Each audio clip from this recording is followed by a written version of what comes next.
The moon hung low over the kingdom of Solara, casting a pale light on the twisted forest that surrounded the crumbling castle of the dead. The once great walls of the kingdom were now a shadow of their former glory, covered in ivy and decay. The air felt thick with sorrow and untold stories, a place where time seemed to have died along with the royal bloodline centuries ago. In this forsaken place, where the wind whispered of forgotten memories and the earth trembled with secrets, lived a prince. Not a living prince, but one whose essence lingered, bound by a curse. His name was Prince Caldrith, and he had been dead for centuries.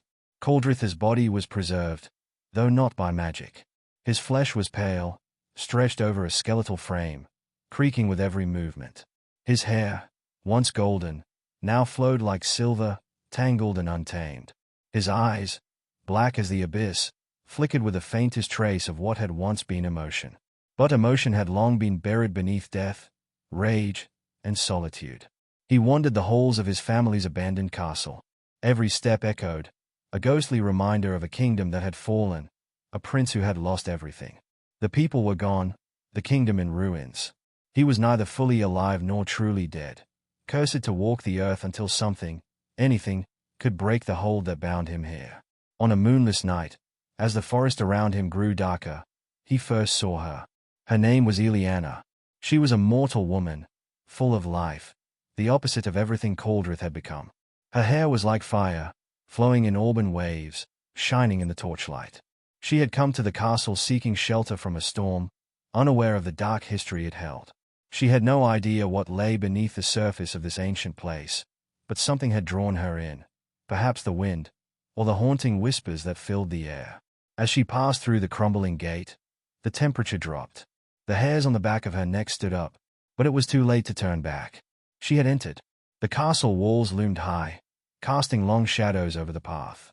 She had no idea she was walking into a place where the living and the dead were bound by ancient magic, neither able to escape. It was Caldrith who found her first. She had wandered into the main hall, drawn to the flickering torchlight, and had begun to approach a throne-like chair at the far end. Her heart raced, and though she had lived a simple, peaceful life, she could not shake the feeling that something was terribly wrong, that she should not be here. A rustling sound echoed from the shadows, and the temperature plummeted even further. Her breath caught in her throat as a figure stepped into the light. He was tall, gaunt, wearing a tattered royal cloak that trailed behind him like a ghost. His skin was deathly pale, stretched over bones, and his eyes, black as midnight, glowed with an otherworldly hunger. Ileana froze, the torch trembling in her hands. She opened her mouth to scream, but no sound came. "You should not be here," the figure rasped. His voice was cold, like a wind howling through the ruins of an ancient kingdom. Ileana stumbled back, her heart pounding. The figure, this prince, did not approach. He only watched her with dark, fathomless eyes. "I am Caldrith," he said softly, as though saying his name brought him no joy. "Once a prince, but no longer. I am a thing trapped between life and death." Ileana felt a chill run through her.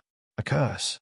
He nodded, though the gesture seemed unnatural, like the movement of a puppet. "Yes, a curse that binds me here in this broken kingdom. And now, you are here." Ileana's gaze flicked to the broken windows, the decaying stone walls, the lifeless grandeur of the throne room. "I didn't mean to intrude," she said quickly. "I was just seeking shelter from the storm." Caldrith's lips twitched, almost forming a smile, though it was twisted and unnatural. "There is no escape from this place, mortal." But Ileana did not leave. Something about him intrigued her. She was drawn to him, like a moth to a flame. She shouldn't have stayed, should have turned and fled, but she couldn't. His presence, as unsettling as it was, seemed to pull her in. So, she stayed. For weeks, Ileana returned to the castle. She couldn't resist the pull of the cursed prince. They spoke at first with caution, then with an unspoken bond that neither fully understood. He spoke of his past, of the fall of his kingdom, of the curse that had kept him bound to the land for centuries.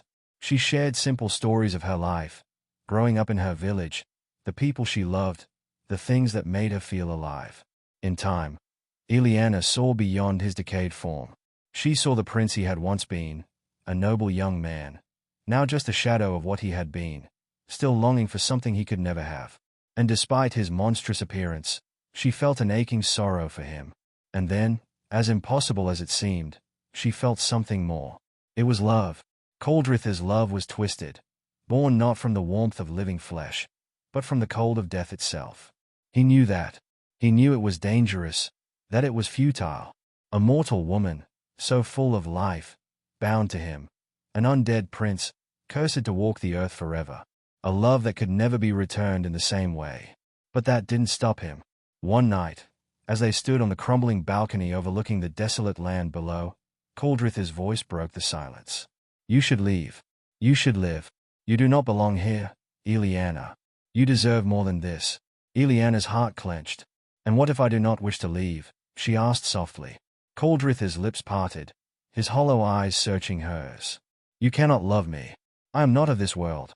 I am death itself. But I do love you, she whispered, her voice filled with conviction. Coldrith's heart, if it could still be called that, shattered. No, he breathed. This can never be. But Eliana reached out, touching the cold, dead skin of his hand. For the first time in centuries, Coldrith felt warmth. But it was fleeting. He knew what would happen if she stayed. The curse that bound him would consume her. A mortal soul could never survive such a bond. His love for her, like his life, was doomed to wither and die. And so, in the still of the night, with the wind howling around them, Coldrith made the hardest choice of his existence. With a final kiss, one that burned with love and sorrow, he let her go, gently pushing her away. You must leave, Eliana, he said, his voice breaking. And forget me. She stood there, tears streaming down her face, unable to fully understand the depth of his sacrifice. But in that moment, she understood that their love had been a fleeting dream, a beautiful nightmare that could never last. And as she disappeared into the night, the cursed prince watched her go, his heart aching. His soul would forever remain bound to the cursed castle, where he would stay, an undead prince who loved a mortal woman he could never have. And the castle once again fell silent.